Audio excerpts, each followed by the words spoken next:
बिस्मिल्लाहिर्रहमानिर्रहीम।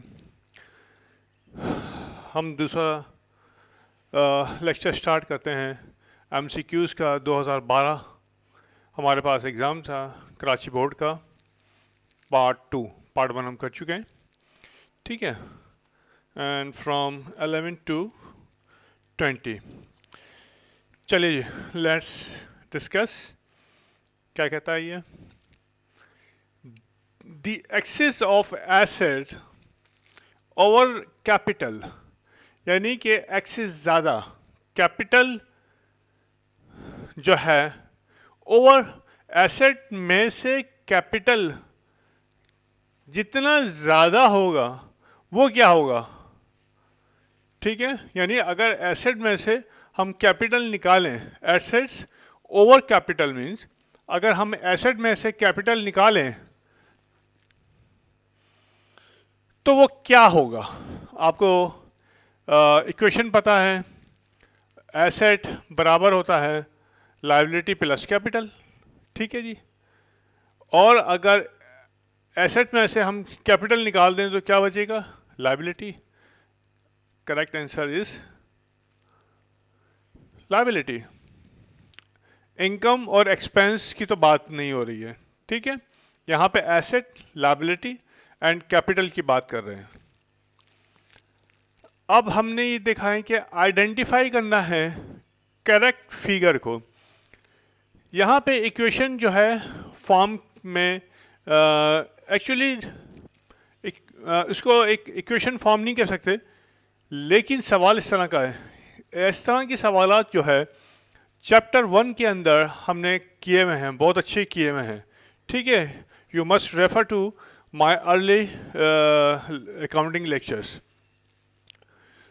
तो एसेट जो है क्या होता है, अगर मैं यहाँ पे लगा दूँ इक्वल टू और लायबिलिटी प्लस कैपिटल लगा दूँ, अब आपके लिए आसानी हो गई, ठीक है, कि एसेट बराबर होता है लायबिलिटी प्लस कैपिटल के। अब आसानी हो गई आपके लिए कि 75,000 बराबर होगा लायबिलिटी प्लस कैपिटल के, या 6,70,000 बराबर होगा लायबिलिटी प्लस कैपिटल के, या 3,00,000 बराबर होगा लायबिलिटी प्लस कैपिटल के, या 4,00,000 बराबर होगा लायबिलिटी प्लस कैपिटल के। तो करेक्ट आंसर इज 4,00,000 बराबर होगा 90,000 प्लस 3,10,000। तो एसेट बराबर हो जाएगा लायबिलिटी प्लस कैपिटल के। इन्होंने जो है सवाल के अंदर इक्वल टू और प्लस का साइन नहीं है, लेकिन हमके ये मालूम होना चाहिए कि अकाउंटिंग इक्वेशन क्या होती है और इसको किस तरह से हल किया जाता है। सही है। जब मैंने ये लिख दिया तो फिर मुझे एक्सप्लेन करने की ज़्यादा ज़रूरत ही नहीं है। 6,70,000 में से 2,70,000 निकलेगा तो क्या होगा, या इसको प्लस करें 2,70,000 और 3,00,000, इसको प्लस करें 3,70,000 6,70,000, इसको प्लस करें 4,50,000 प्लस 2 तो 6,50,000 और प्लस 7,50,000, ठीक है। तो फिगर टैली नहीं हो रही, 3,10,000 प्लस 90,000 तो 4,00,000, यहाँ फिगर टैली हो गई, तो मतलब इक्वेशन इक्वल हो गई। और the correct answer is this number 4। 13 में ये कहता है कि in cash book purchase discount is shown as, cash book के अंदर परचेज डिस्काउंट जो है शो होता है कहाँ पे, ठीक है। तो अब हमें ये पता होना चाहिए कि परचेज डिस्काउंट शो कहाँ होगा। ये मेरे पास कैश बुक का क्रेडिट साइड है, राइट। परचेज डिस्काउंट हमेशा क्रेडिट साइड पे होगा, क्योंकि आप पेमेंट देंगे किसको? सप्लायर को। जब आप सप्लायर को पेमेंट देंगे तो यहाँ पे ये डिस्काउंट कॉलम है, ठीक है जी, ये कैश कॉलम है और ये बैंक कॉलम है। ये डिस्काउंट, ये कैश, ये बैंक। अब आपने पार्टी को दिया पेमेंट की, पार्टी को पेमेंट की, मिसाल के तौर पर बैंक से की 50,000 रुपये, ठीक है, और पार्टी का बैलेंस था 51,000 रुपये, ठीक है, पार्टी का बैलेंस था क्या है 51,000 रुपये, और आपने जो है कहा कि ठीक है तुम 1,000 रुपये का डिस्काउंट ले लो, तो 1,000 रुपये का डिस्काउंट आपने रिकॉर्ड किया, पार्टी को आपने दिया, ठीक है। जब पार्टी को दिया तो पेमेंट के साथ जो है आप लिखते हैं डिस्काउंट, तो ये चीज़ हो गई, पेमेंट साइड के ऊपर रिकॉर्ड होगा। अच्छा जी,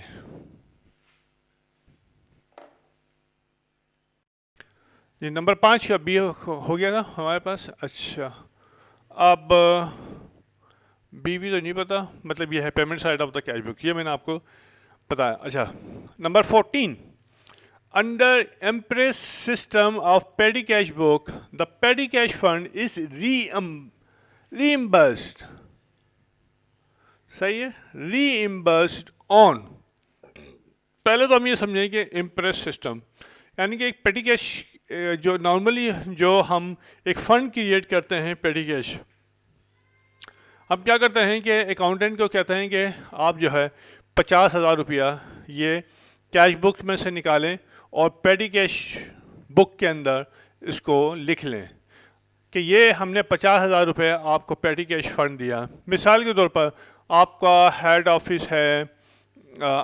ऑफिस है शारा फैसल के ऊपर, ठीक है, और आपकी फैक्ट्री है साइट में, सही है। अब शारा फैसल से साइट आने जाने में ही आदमी घुल जाएगा, तो आपने हेड ऑफिस की जो कैश बुक है आपने कहा कि ये 50,000 रुपये आप साइट में जो हमारा ऑफिस है उनको दे दें ताकि वो छोटे मोटे एक्सपेंस अपने डेली यूज़ के वो करते रहें। ये पूरा हिसाब लगाया जाता है कि महीने में कितने एक्सपेंस हो सकते हैं, ठीक है, तो वो हमने उनको दे दिए। अब हमारा साइट ऑफिस जो है वो अपने डेली एक्सपेंसेस जो है उसमें से करता रहता है, ठीक है। इम्प्रेस सिस्टम के ऊपर मैंने अपने हेड ऑफिस में से 50,000 रुपये निकाल कर हमने पेटी कैश जो है हमारा साइट ऑफिस का पेटी कैश है हमने उनको दे दिया। पेटी कैश ने रिकॉर्ड कर लिया कि मुझे 50,000 रुपये, रिसीट साइड पे रिकॉर्ड कर लिया कि मुझे 50,000 रुपये मिल गए, और यहाँ हेड ऑफिस में कैश बुक के अंदर मैंने ये रिकॉर्ड कर लिया कि मैंने पे कर दिया, ठीक है। यहाँ से कैश जो है हमारा क्रेडिट हो गया। ये होने के बाद जो है हम अमूमन जो है अब हमारे साइड ऑफिस ने पूरे महीने का हमने ख़र्चा बनाया, ठीक है। हो सकता है कि ड्यूरिंग द एक महीने के, देखें ये वो नहीं है, पत्थर पे लकीर नहीं है कि एक महीने के बाद ही पैसा मिलेगा। हो सकता है कि जो है 50,000 रुपये कोई इस तरह की कुछ पेमेंट जल्दी जल्दी आ गई कि 50,000 रुपये 25 तारीख को ख़त्म हो गए, तो साइड ऑफिस जो है ना फ़ौरन आपको कहेगा कि भाई ये जो है मुझे कुछ और अमाउंट की ज़रूरत है, तो आप एक छोटी अमाउंट जो है 4-5 हज़ार रुपया एज़ पर योर रिक्वायरमेंट आप जो है ना फिर फर्दर जो है ना पेटी कैश में आप दे देते हैं, ठीक है।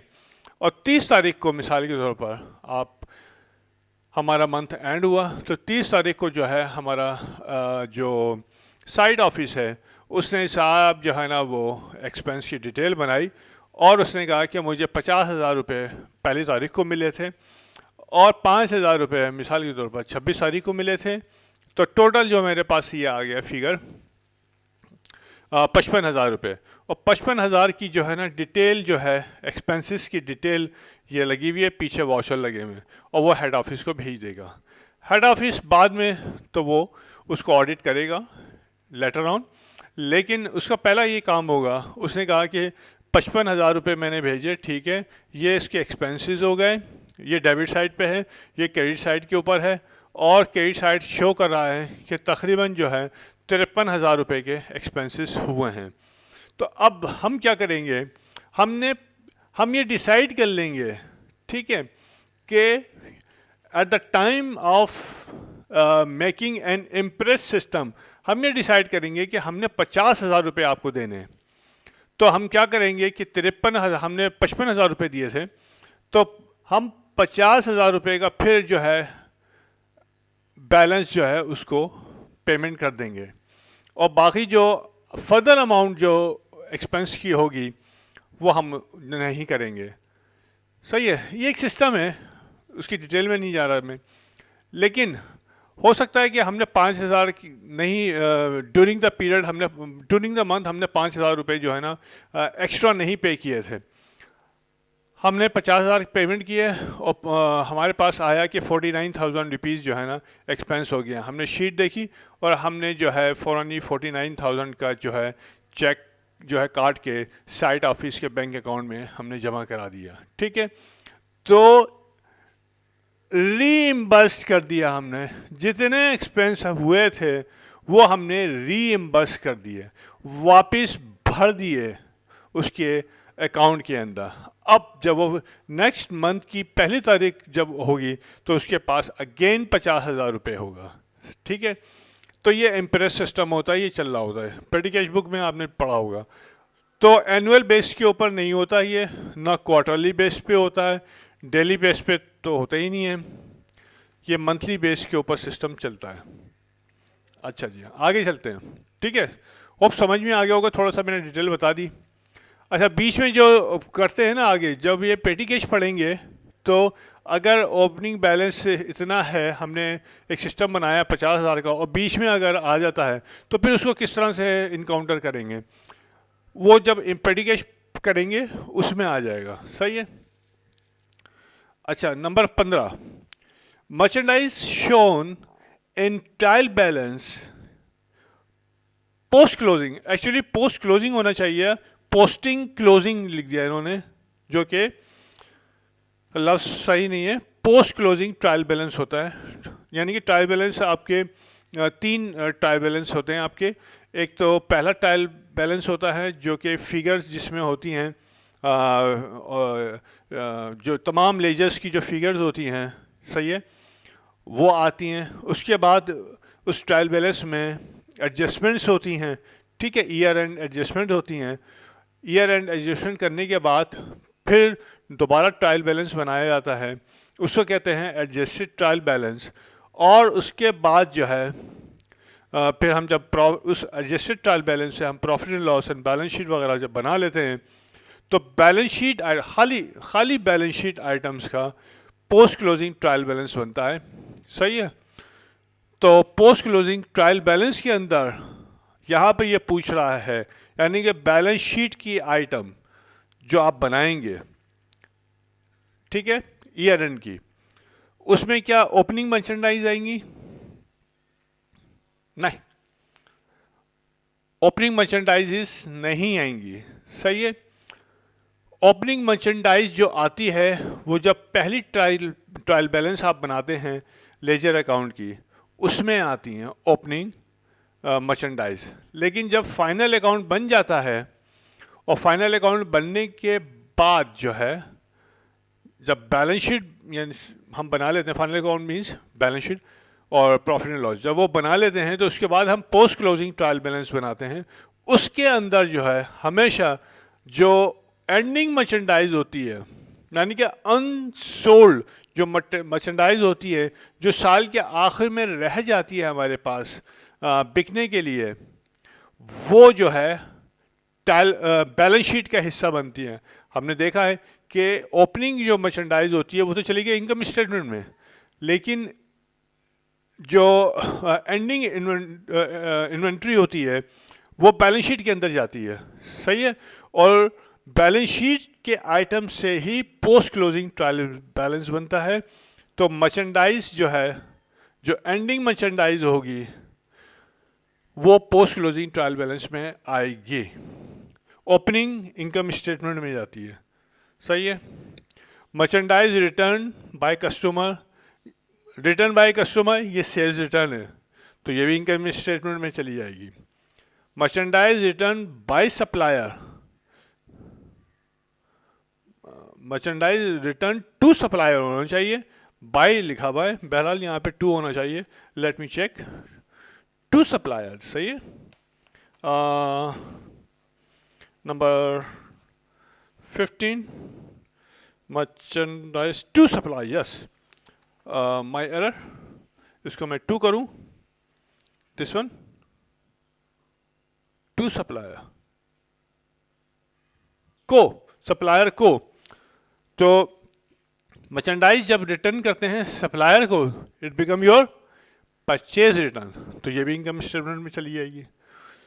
तो ये तीनों आइटम जो है इनकम स्टेटमेंट के हैं, और ये जो सिर्फ ओनली आइटम है ये बैलेंस शीट में शो होता है, सही है। तो this one post closing trial balance, ये तीनों item post closing trial balance में नहीं आते हैं, only this item post closing trial balance में आता है। अब यहाँ आते हैं, सैलरीज पेड 10,000 रुपये, सैलरी हमने 10,000 रुपये पे की थी, लेकिन गलती से जो है हमने पोस्ट कर दी सैलरी 1,000 रुपये, 1,000 रुपये से हमने सैलरी जो है पोस्ट की है। अब ये गलती हो गई, गलती जब होगी तो इसको रेक्टिफाई कैसे करेंगे, सही है। रेक्टिफाई करने के लिए क्या करेंगे जनाब, एरर तो हो गया, जब हम इसके बाद सेशन हम शुरू करेंगे करेक्शन ऑफ एरर को, इसको यहाँ पे क्लोज कर देंगे और करेक्शन ऑफ एरर स्टार्ट करेंगे, तो वहाँ पे आप देखेंगे, और वैसे भी आप लोगों ने पढ़ लिया होगा, to rectify the error salaries, इस गलती को सही करने के लिए क्या करना पड़ेगा, मुझे सैलरी अकाउंट को मुझे इंक्रीज करना पड़ेगा, क्योंकि यहाँ पे 10,000 मैंने पे किया था और पोस्ट कितना किया 1,000 रुपये, तो मुझे 9,000 से, सही है ना, जितनी अमाउंट से मैंने कम रिकॉर्ड किया है उतनी अमाउंट से मुझे इंक्रीज करना पड़ेगा दोबारा, जो इस लेवल पे आ जाए। तो डेबिटेड बाय 10,000 बिल्कुल नहीं, क्रेडिट बाय 10,000 बिल्कुल नहीं, डेबिटेड बाय 9,000 रुपये से मुझे डेबिट करना पड़ेगा, okay, not credited by bank. ओ 9,000 ये भी गलत है, रीजन मैंने बता दिया। गुड्स परचेज फॉर 20,000 रुपये की जो है ना गुड्स आपने खरीदी थी, वर इंटर्न लिखी गई इन परचेज जर्नल 28,000 रुपये की,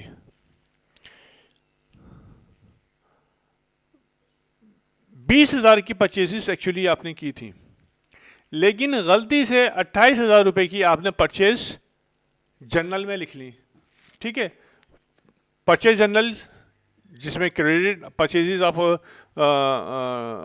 इंटर करते हैं, तो 28,000 कर ली, 28,000 करने की वजह से परचेज जर्नल जो है आपका इंक्रीज हो गया तकरीबन 8,000 रुपये से, परचेजेस जो है आपने ज़्यादा रिकॉर्ड कर ली, ठीक है। 28,000 रुपये थी रिकॉर्ड की और 20,000 रुपये थी, तो 8,000 रुपये आपने परचेजेस ज़्यादा रिकॉर्ड की। जब परचेजेस ज़्यादा रिकॉर्ड की तो दिस विल, ये जो गलती है इसकी वजह से आपका cost of goods sold increase होगा या सेल इंक्रीज होगी, बिल्कुल सेल से कोई ताल्लुक़ नहीं है, सेल पे कोई इफ़ेक्ट नहीं होगा। सेल डिक्रीज होगी, अभी हम बता चुके हैं, क्योंकि परचेजेस हैं तो सेल से कोई ताल्लुक़ नहीं है, सेल ना इंक्रीज होगी सेल ना डिक्रीज होगी। क्या cost of goods sold decrease होगा? अगर हम 20,000 के आइटम को 10,000 लिख देते तो कॉस्ट ऑफ गुड्स सोल्ड हमारा कम हो जाता, लेकिन यहाँ पे हमने 20,000 रुपये की परचेजेस को हमने 28,000 रुपये लिख लिया, तो हमारा कॉस्ट ऑफ गुड्स सोल्ड बढ़ गया, इंक्रीज हो गया। कॉस्ट ऑफ गुड्स सोल्ड क्या होता है जनाब? ओपनिंग प्लस परचेजेस, सिंपल लिख रहा हूं मैं, माइनस एंडिंग, इन्वेंट्री लिख देता हूं मैं, यानी कि opening inventory plus purchases minus ending cost of goods sold. अब यहाँ पे परचेजेस होनी चाहिए थी 20,000, ठीक है, और हो गई गलती से 28,000,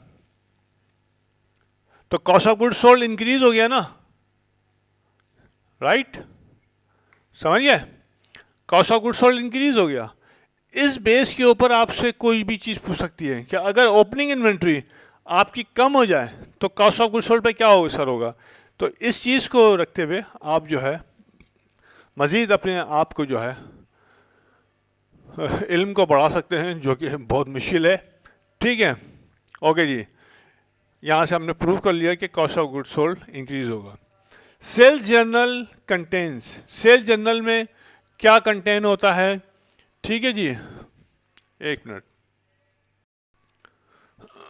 तो सेल्स जर्नल में क्या होता है?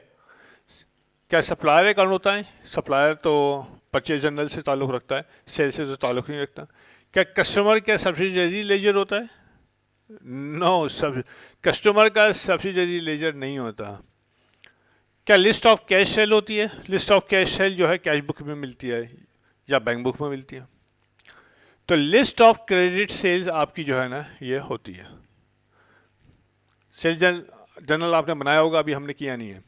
सेल जर्नल बनाते हैं तो वो होता ही जो है ना कि पूरे महीने की जितनी क्रेडिट सेल होती है उसको हम प्लस करके एक जो है एंट्री जो है जर्नल लेजर के अंदर एक एंट्री हम पोस्ट कर देते हैं कि भाई इस महीने 5 करोड़ रुपए की सेल हुई है। सही है, इंडिविजुअल रिकॉर्ड करने के बजाय हम 5 करोड़ की एक एंट्री जो है ना सेल जर्नल की से उठाते हैं और हम जर्नल लेजर में पोस्ट कर देते हैं। ठीक है, इसी तरीके से हम जो अकाउंट रिसीवेबल कंट्रोल अकाउंट होता है वो डेबिट कर देते हैं 5 करोड़ रुपए से। अब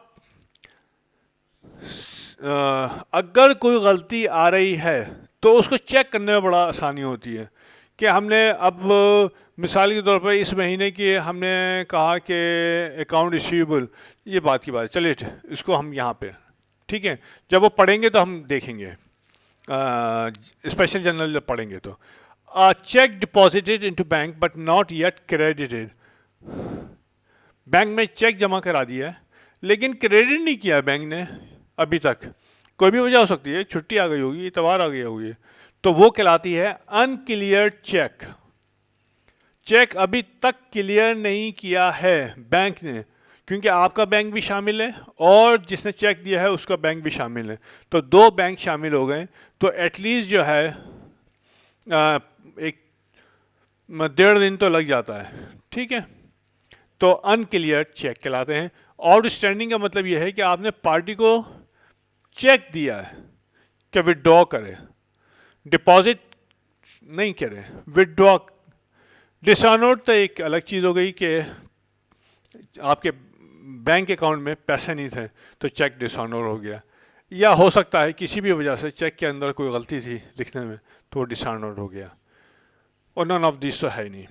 अच्छा जी, अनअर्न्ड इनकम इज आ या एन।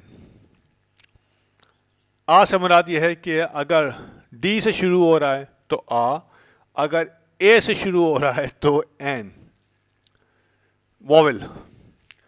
तो अनअर्न्ड इनकम इज क्या है? एक्चुअली अनअर्न्ड इनकम में यह है कि आपको किसी ने एडवांस में पैसे दे दिए कि भाई आप 1 महीना, 2 महीना, 3 महीने के बाद जो है ना फला जो है टास्क परफॉर्म कर देंगे।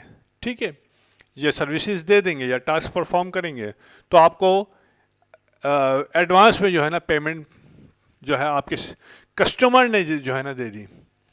तो ये आपके पास लायबिलिटी है कि आपने वो टास्क करना है या गुड्स आपने देनी है। सही है, या जो भी सर्विसेज आप देते हैं वो आपने परफॉर्म करनी है। तो अनअर्न्ड इनकम जो है इट इज़ योर लायबिलिटी कि आपने करनी है। ओके, तो ये मेरे पास 2012 का ये मुकम्मल हो गया। अब इसके बाद जो है हम फर्दर ये वाले सवालात नहीं करेंगे, और वो तो सब्सक्राइब कर तो मैं भूल ही जाता हूँ, वो तुम लोग करते नहीं हो। चलो अब क्या कर सकता हूँ मैं। सब देखते हैं, सब्सक्राइब नहीं करते यार। तो इसको जो है सेशन को हम जो मल्टीपल चॉइस क्वेश्चन कर रहे हैं इसको हम यहाँ पे रोकेंगे एंड फर्दर जो है हम स्टार्ट करेंगे करेक्शन जो एंट्रीज होती हैं, करेक्टिंग एंट्रीज भी कहते हैं, या करेक्शन यानी कि जो एरर होती हैं उनको सही करने किस तरह से किया जाता है, उसको भी हम साथ साथ हम लेक्चर बना के पोस्ट करते रहेंगे। ठीक है, चलिए बहुत बहुत शुक्रिया। अल्लाह हाफिज़, अस्सलाम वालेकुम।